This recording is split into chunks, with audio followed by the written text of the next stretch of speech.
بسم الله والحمد لله وصلى الله وسلم على نبينا محمد وعلى آله وصحبه أجمعين أما بعد.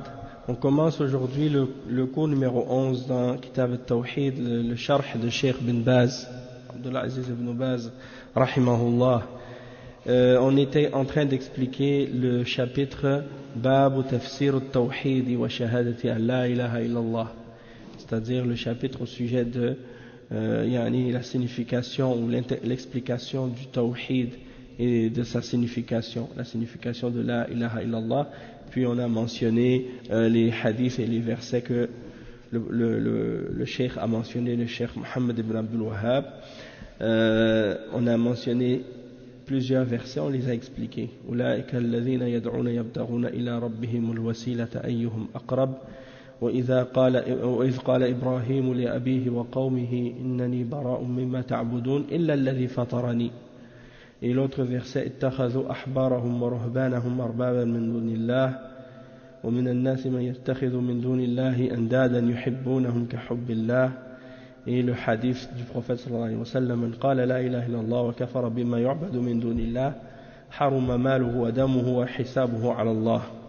Donc ça c'était les hadiths qu'on a lus au dernier cours. On a expliqué certains et là on est arrivé à l'explication du verset qui est dans Surat Al-Baqarah. Oui, c'est ça, le verset 165. Vous êtes les frères de la mosquée Farouk, les frères turcs. Barakallahu fik. Naam. Je vous ai reconnu après. Masha'Allah. Donc, ici, le cheikh il a cité ce verset. وَمِنَ النَّاسِ مَنْ يَتَّخِذُ مِنْ دُونِ اللَّهِ أَنْدَادًا يُحِبُّونَهُمْ كَحُبِّ اللَّهِ الآية. وهذا أيضا من تفسير التوحيد بضده، وهو عن الذين يتخذون أندادا يحبهم ويعظمهم ويدعوهم ويستغيث بهم أو يحبهم حبا خاصا يقتضي عبادتهم من دون الله، وهذا هو الشرك الأكبر، والله ذم هؤلاء وتوعدهم بالنار كما قال كما في آخر الآيات كذلك يريهم الله أعمالهم حسرات عليهم وما هم بخارجين من النار. Donc le cheikh il explique que dans ce verset dans lequel Allah subhanahu wa ta'ala il dit ce qui signifie et parmi les hommes il y en a qui prennent des seigneurs en dehors d'Allah, ils les aiment comme on aime Allah, ils prennent des égaux en dehors d'Allah et ils les aiment comme on aime Allah. Or les croyants sont les plus ardents en l'amour d'Allah. Quand les injustes verront le châtiment, ils sauront que la force tout entière est à Allah et que Allah est dur en châtiment. Et ici le cheikh il explique que ce verset c'est une explication du tawhid par son opposé, par ce qui vient en opposition au tawhid, ou bien l'explication du tawhid par son contraire, parce qu'on a expliqué que on peut expliquer la signification d'une chose de deux façons, soit en donnant sa définition, ou soit en expliquant son contraire, ou en donnant un exemple par son contraire. Comme je vous disais par exemple, si tu veux savoir qu'est-ce que c'est la chaleur, je te dis c'est le contraire du froid. Ou qu'est-ce que c'est le froid, c'est le contraire de la chaleur. Qu'est-ce que c'est la justice, c'est le contraire de l'injustice, des choses comme ça. Donc si je vous dis par exemple qu'est-ce que c'est le tawhid, quelqu'un dit qu'est-ce que c'est le tawhid, tu dis c'est le contraire du shirk. Puis si tu expliques qu'est-ce que c'est le shirk, eh bien en mentionnant le shirk, tu expliques indirectement qu'est-ce que c'est le tawhid aussi en même temps. C'est pour ça que les ulama ils disent que c'est pas suffisant juste de connaître le tawhid par lui-même, mais il faut aussi connaître le shirk pour être capable de vraiment bien le comprendre, parce qu'une des meilleures façons de comprendre quelque chose c'est par son contraire. Et donc un des exemples ici qu'il donne le cheikh, c'est l'exemple de ceux qui prennent des égaux en dehors d'Allah, qu'ils aiment et qu'ils vénèrent et qu'ils invoquent et qu'ils appellent au secours, ou bien qu'ils les aiment d'un amour particulier qui implique qu'ils les adorent en dehors d'Allah. Et ça c'est une forme de shirk majeur. Et il dit, Allah subhanahu wa ta'ala, il a blâmé ceux-là et les a menacés de l'enfer, comme il dit à la fin du verset. C'est ainsi que Allah subhanahu wa ta'ala leur montre leurs actions, une source de remords pour eux, mais ils ne pourront pas sortir de l'enfer. Et le Cheikh il explique ensuite la signification maintenant du hadith. Il dit وفي الصحيح مرفوعا من قال لا إله إلا الله وكفر بما يعبد من دون الله حرم ماله ودمه وحسابه على الله عز وجل رواه مسلم عن سعد بن طارق الأشجعي. وقوله من قال لا إله إلا الله وفي رواية من وحد الله، وهذا يبين معنى لا إله إلا الله وأنه هو التوحيد. وقوله وكفر بما يعبد من دون الله أنكر كل ما يعبد من دون الله واعتقد ذلك بقلبه. وحرم ماله ودمه أي صار مسلما ويلزمه القيام بشرائع الله وحسابه على الله، فإن كان صادقا فله الجنة وإن قالها بلسانه لا بقلبه فهو من المنافقين حكمه حكمهم في الدنيا وفي الآخرة في النار.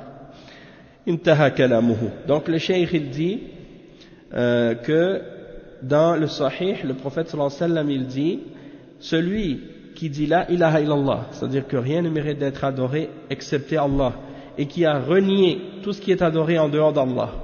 Donc on voit que les deux sont mentionnés. C'est pas juste de croire en Allah, mais c'est de croire en Allah et de renier ce qui est adoré en dehors de lui. C'est ce que signifie le fait de dire que rien ne mérite d'être adoré excepté Allah. Donc il y a, comme on l'a expliqué déjà, al-nafi wal-ithbat, la négation et l'affirmation.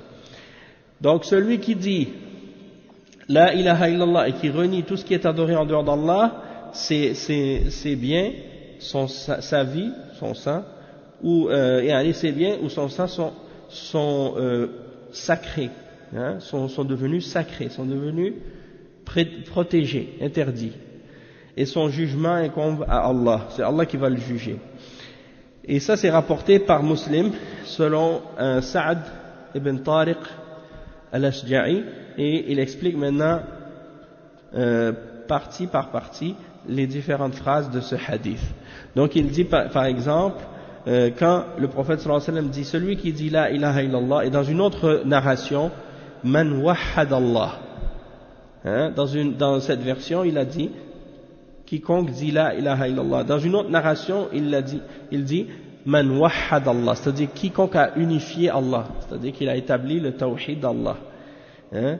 Et bien ça signifie en même temps la signification de la ilaha illallah, et que ça signifie le tawhid. La ilaha illallah c'est le tawhid, l'unicité d'Allah dans l'adoration. Wa kafara bima yu'badu min dunillah, il a renié ce qui est adoré, tout ce qui est adoré en dehors d'Allah sans exception. Donc tout ce qui est adoré en dehors d'Allah subhanahu wa ta'ala, et il dit donc il a renié tout ce qui est adoré en dehors d'Allah et il a cru cela dans son cœur. C'est pas juste que tu renies avec la bouche, il faut renier avec la bouche, mais il faut aussi y croire dans le cœur que tout ce qui est adoré en dehors d'Allah est faux. Haruma maluhu wa damuhu, donc son sang et ses biens deviennent sacrés, on n'a plus le droit on n'a plus le droit d'y porter atteinte. Sara musliman yalzimuhu al-qiyam bi shara'i'illah, donc cette personne devient musulmane et il est obligé maintenant d'établir les obligations de la religion que Allah a ordonnées. Il dit wa hisabuhu ala Allah, donc c'est Allah qui va le juger. Allah incombe son jugement, et il dit, c'est-à-dire que s'il est sincère il aura le paradis. Et s'il l'a dit seulement avec sa langue mais que dans son cœur il n'y croit pas, alors il fait partie des munafiqin, des hypocrites, et son jugement sera le jugement des hypocrites. Dans cette vie d'ici-bas on va le traiter comme un musulman, mais dans l'au-delà il sera dans l'enfer parce qu'il ne croit pas vraiment à l'islam. Et il explique qu'il y a des masail, il y a des questions, des points qui sont reliés à ce chapitre. Donc le cheikh il a mentionné certains points. Il dit وفيه أكبر المسائل وأهمها وهي تفسير التوحيد تفسير الشهادة وبينها بأمور واضحة، منها آية الإسراء بين فيها الرد على المشركين الذين يدعون الصالحين، ففيها بيان أن هذا هو الشرك الأكبر. Donc, parmi les points et les choses les plus importantes, il y a dans ce chapitre l'interprétation du tawhid et la signification du témoignage de la ilaha illallah. Et donc il y a la clarification de ça, et il y a aussi des choses claires par rapport à ça. Le premier, c'est le verset dans Surat al-Isra que le cheikh a cité, dans lequel il y a la réfutation des mouchrikines qui invoquent les hommes pieux. Hein? Et la clarification que ce qu'ils font c'est du shirk majeur. Et il a mentionné le verset de يعني أولئك الذين يدعون يبتغون إلى ربهم الوسيلة. On a expliqué ça. ومنها آية براءة وبين فيها أن أهل الكتاب اتخذوا أحبارهم ورهبانهم أربابا من دون الله وبين أنهم لم يؤمروا إلا بأن يعبدوا الله إلها واحدا مع أن تفسيرها الذي لا إشكال فيه طاعة العلماء والعباد في المعصية لا دعاءهم إياهم. Donc le cheikh il explique que également il y a la clarification du verset dans Surat Bara'a, c'est-à-dire Surat Tawbah, et c'est le verset 31 dans lequel Allah subhanahu wa ta'ala dit qu'ils ont pris leurs moines et leurs rabbins comme des seigneurs en dehors d'Allah, leurs rabbins et leurs moines comme des seigneurs en dehors d'Allah. Et il explique donc que les gens du livre ont pris leurs rabbins et leurs moines comme des seigneurs en dehors d'Allah, et il a expliqué que ils avaient pourtant été uniquement ordonnés d'adorer une divinité unique et de rien associer avec Allah.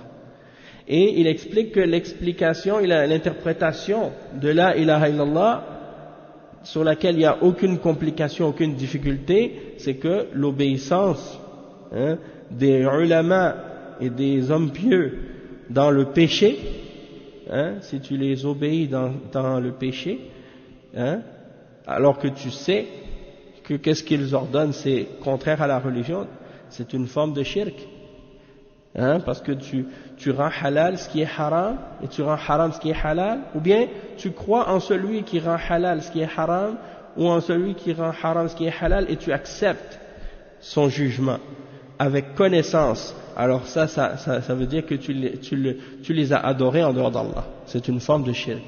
D'accord?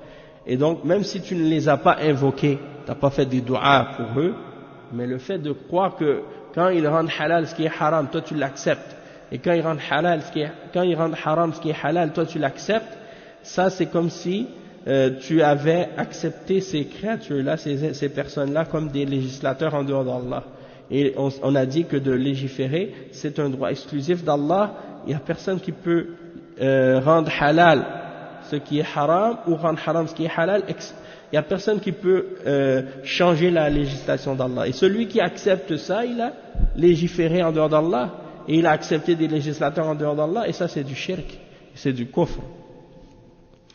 Et le cheikh dit وَمِنْهَا قَوْلُ الْخَلِيلِ عَلَيْهِ السَّلَامِ لِلْكُفَّارِ إنني براء مما تعبدون إلا الذي فطرني فاستثنى من المعبودين ربه وذكر سبحانه أن هذه البراءة هي الموالاة يعني هي تفسير شهادة أن لا إله إلا الله فقال وجعلها كلمة باقية في عقبه لعلهم يرجعون. Donc il explique aussi que le verset dans Surat Az-Zukhruf 26 et 27 dans lesquels Allah subhanahu wa ta'ala il mentionne la parole de Al-Khalil, l'aimé d'Allah, lorsque il a parlé à ses proches, aux gens de sa famille et à son père, parmi les kuffars et les mushrikines, il leur a dit je me désavoue de ce que vous adorez excepté de celui qui m'a créé.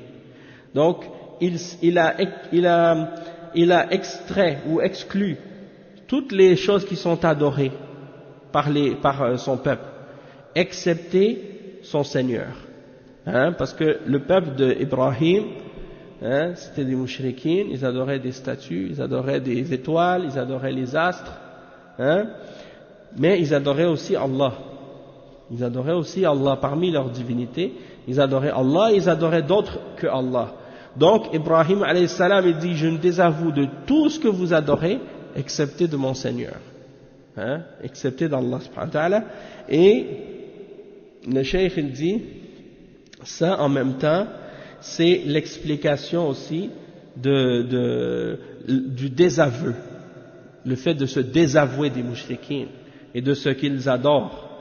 Et il y a ici l'interprétation et l'explication de ce que signifie la ilaha illallah, parce que quand il dit innani bara'un mimma ta'budun, ça correspond à la ilaha.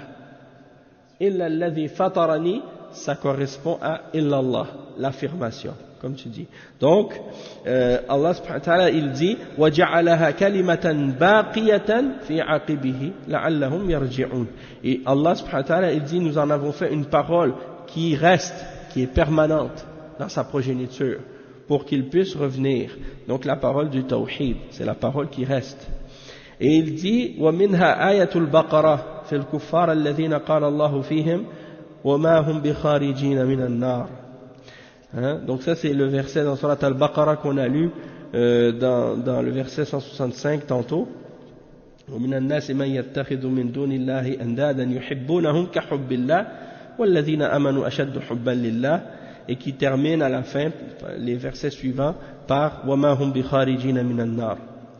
Et il dit le cheikh que il dit ذكر أنهم يحبون أندادهم كحب الله فدل على أنهم يحبون الله حبا عظيما ولم يدخلهم في الإسلام فكيف بمن أحب الند أكبر من حب الله فكيف بمن لم يحب إلا الند وحده ولم يحب الله.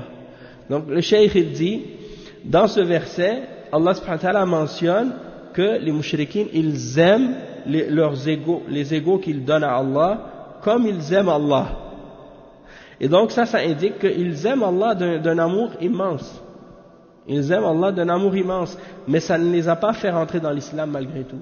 Parce qu'ils aiment Allah, mais ils aiment d'autres que Allah avec lui. Ou bien ils les aiment de façon équivalente. Alors que dire de celui qui aime les égos qu'il a attribués à Allah ou qu'il a mis avec Allah, qu'il les aime plus que son amour d'Allah? Ça c'est plus grave encore. Ou que dire encore de celui qui n'aime que les égos? Il n'aime pas Allah, il n'aime que les égos qu'il a attribués ou qu'il a affirmés en dehors d'Allah. Donc ça c'est encore plus grave. S'il n'a pas aimé Allah, il a aimé que les égos ou les andad, les seigneurs qu'il a affirmés en dehors d'Allah. Donc le cheikh il dit وَمِنْهَا قَوْلُهُ صلى الله عليه وسلم من قال لا إله إلا الله وكفر بما يعبد من دون الله حرم ماله ودمه وحسابه على الله. هذا من أعظم ما يبين معنى لا إله إلا الله فإنه لم يجعل التلفظ بها عاصما للدم والمال بل ولا معرفة معناها مع لفظها بل ولا الإقرار بذلك بل ولا كونه لا يدعو إلا الله وحده لا شريك له بل لا يحرم ماله ودمه حتى يضيف إلى ذلك الكفر بما يعبد من دون الله فإن شك أو توقف لم يحرم ماله ودمه. فيا لها من مسألة ما أعظمها وأجلها ويا له من بيان ما أوضحه وحجة ما أقطعها للمنازع. Donc le cheikh il explique que le prophète sallallahu alayhi wa sallam quand il dit celui qui dit la ilaha illallah et qui renie ce qui est adoré en dehors d'Allah, son sang et ses biens et son sang seront sacrés, seront interdits et son jugement incombera à Allah. Il dit que ça c'est une des plus claires et des plus grandes explications de la signification de la ilaha illallah. Et il dit que dans ce hadith-là, il dit que dans ce hadith-là, le prophète sallallahu alayhi wa sallam n'a pas rendu seulement le fait de prononcer la parole comme étant suffisante pour protéger le sang et les biens de la personne, ni même la connaissance de la signification de cette parole en la prononçant, ni même le fait d'y croire ou de l'accepter, hein, et de déclarer cette chose-là, ni même le fait que la personne, elle se limite uniquement à invoquer seulement Allah sans lui donner de partenaire, et ni même, hein, il dit, c'est pas non plus, donc tout ça c'est pas suffisant pour que la personne, son sang et ses biens soient sacrés. Il faut qu'il ajoute à cela le fait qu'il doit renier tout ce qui est adoré en dehors d'Allah. S'il n'a pas renié tout ce qui est adoré en dehors d'Allah, alors le fait de prononcer la parole, ou le fait de savoir sa signification, le fait de déclarer cela, et le fait de n'invoquer personne d'autre que Allah, c'est pas suffisant, jusqu'à ce que la personne en question ait renié tout ce qui est adoré en dehors d'Allah. Donc par exemple, quelqu'un, tu vas le voir, il va dire, par exemple, il va dire la ilaha illallah, et tu lui demandes qu'est-ce que ça veut dire, il va dire rien ne doit être adoré excepté Allah, ou rien n'a le droit d'être adoré excepté Allah, ou rien ne mérite d'être adoré excepté Allah. Ok, ça c'est la bonne signification. Et il le déclare, hein, il le déclare. Et il n'invoque personne d'autre que Allah, mais il dit, mais on a le droit d'invoquer d'autres que Allah. Si quelqu'un veut invoquer une autre chose que Allah, ou invoquer les awliya ou les tombes ou les choses comme ça, c'est pas grave, c'est pas contraire à la foi. Donc nous on va dire non, ça c'est pas suffisant. Il faut aussi renier tout ce qui est adoré en dehors d'Allah. Sinon, tu n'as pas établi, hein, comme il faut la signification de la ilaha illallah. Donc il dit, comme il est, hein, ça c'est un point très important, et une clarification très, très claire, et une preuve, hein, qui est tranchante. Sahih, c'est exactement la même chose. Et même que ici le cheikh il mentionne à ce sujet-là que Allah subhanahu wa ta'ala il a commencé par al-kufr bit-taghut avant même de mentionner la foi en Allah. C'est-à-dire que tu dois renier tout ce qui est adoré en dehors d'Allah avant même d'affirmer ta foi en Allah subhanahu wa ta'ala. Sinon, ta foi ne sera pas complète, ne sera pas valable. Donc on va s'arrêter ici pour aujourd'hui. Puis on va continuer au prochain cours, le chapitre suivant, Inch'Allah. C'est min ash-shirki libsul halqati wal khayti wa nahwihima li raf'il bala ou daf'ihi. Donc c'est les porte-bonheur, les gris-gris, les amulettes et les talismans, toutes les choses que les gens portent pour se protéger, des choses comme ça, que ça fait partie du shirk. Il y a beaucoup de musulmans, ils ne savent pas ça. Ils portent des porte-bonheur, ils portent des objets sur eux, ils pensent que ça les protège. Mais il n'y a rien qui peut les protéger excepté Allah. Et de mettre ta confiance en une créature ou en un objet, ça rentre dans le shirk. Donc on va s'arrêter ici pour aujourd'hui et on continuera au prochain cours, Inch'Allah. Subhanakallah wa bihamdik. Ashhadu an la ilaha illa anta astaghfiruka wa atubu ilayk. Wa sallallahu wa sallim ala nabiyyina Muhammad. وعلى آله وصحبه أجمعين. السلام عليكم ورحمة الله وبركاته.